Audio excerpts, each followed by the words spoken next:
দর্শক দেখতে পাচ্ছেন যে অতিরিক্ত তাপদাহের কারণে কুষ্টিয়ার বিভিন্ন অঞ্চলে সালাতুল ইস্তিগফার নামাজ আদায় করা হচ্ছে।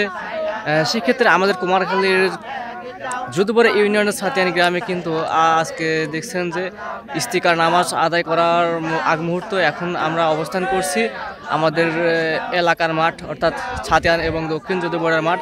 সেই মাঠে কিন্তু এলাকার মুরব্বী, যুবক, সব শ্রেণীর মানুষ কিন্তু একতাবদ্ধ হয়ে আল্লাহর কাছে জিকির আদায় করছেন, আল্লাহর শুকরিয়া আদায় করছেন।